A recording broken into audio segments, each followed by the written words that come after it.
College में गर्मियों की छुट्टियां होने पर राधिका और रोहन अपने दोस्त मनोज और शिल्पा के साथ परिवार के पुराने फार्म हाउस पर घूमने जाने का प्लान बनाते हैं। गाइस, तुम दोनों को वो फार्म हाउस बहुत पसंद आएगा। बचपन से ही वो मेरी और रोहन की सबसे पसंदीदा जगह रही है। पर मैंने तो इतने सालों में तुम्हारे मुंह से कभी फार्म हाउस का नाम तक नहीं सुना। बचपन में फार्म हाउस जाते थे, लेकिन फिर अचानक सबने वहां जाना बंद कर दिया और वजह कभी किसी ने बताई नहीं। पर अब हम चारों मिलकर वहां धमाल करेंगे। इसी तरह बातें करते कुछ घंटों का सफर तय कर चारों शहर से दूर ऊंची पहाड़ी पर बने राधिका और रोहन के फैमिली फार्म हाउस पर पहुंच जाते हैं। वाह यार, ये तो बड़ा ही सुंदर है। पूरा घूमोगे तो और अच्छा लगेगा, लेकिन उससे पहले सब फ्रेशन अप हो जाओ, फिर साइट सीइंग के लिए जाएंगे। राधिका और रोहन अपने अपने कमरे में चले जाते हैं, लेकिन मनोज और शिल्पा घर में घूमने लगते हैं, जहां शिल्पा की टक्कर हॉल के बीचों बीच रखी एक पुरानी लकड़ी की कुर्सी से होती है।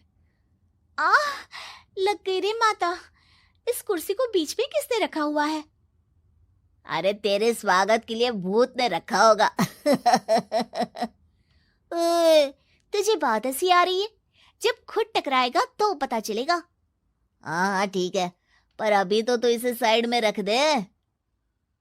शिल्पा कुर्सी को एक कोने में रख देती है और वो दोनों भी अपने कमरे में चले जाते हैं, जिसकी थोड़ी देर बाद चारों बाहर घूमने निकल जाते हैं। इसी तरह रात हो जाती है। फार्म हाउस में वापस आकर वे लोग सीधा सोने चले जाते हैं। आधी रात को मनोज की नींद खुलती है। बड़ी तेज प्यास लगी है, पानी साथ लेकर सोना चाहिए था। अब रसोई तक जाना पड़ेगा। मनोज आंखें मलते हुए कमरे से हॉल में आता है और अचानक रास्ते में रखी कुर्सी से टकराकर जमीन पर गिर जाता है। अरे मर गया रे दादा।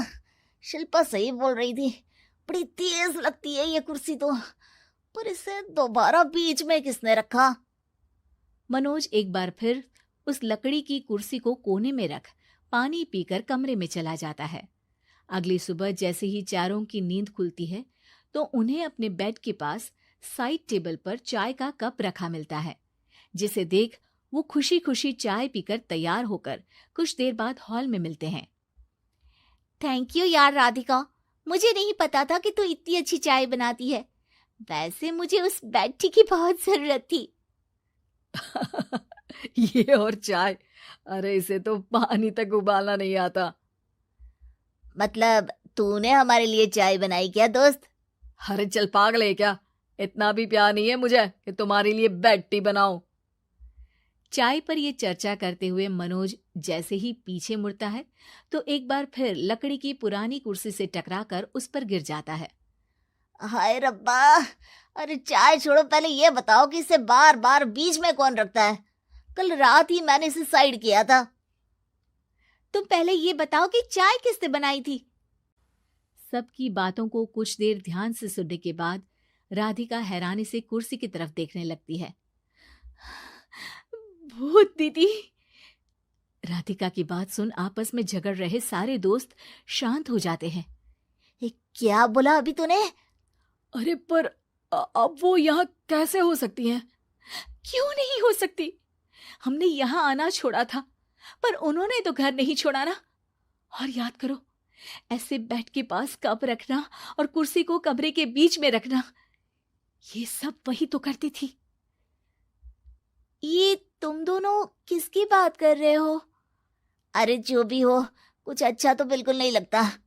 अब देखो, डरने की कोई जरूरत नहीं है। वो सालों से इस घर में रहने वाली भूत दीदी है।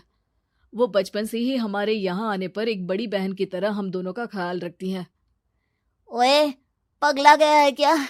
शिल्पा, मुझे यहाँ नहीं रहना, तू भी मेरे साथ ही चल। ये दोनों तो पागल हो गए हैं। जहां मनोज डर से वापस जाने की बात कर रहा होता है, वहीं शिल्पा अपने फोन में बिजी होती है। क्या तुम्हें यहाँ की सिचुएशन समझ में नहीं आ रही जो फोन में लगी हो? जिसे जो करना है करो, मैं तो जा रहा हूँ। मनोज हड़बड़ाहट में अपने कमरे की तरफ जाता है, जिसके साथ राधिका और मोहन भी उसे रोकने के लिए पीछे पीछे जाते हैं।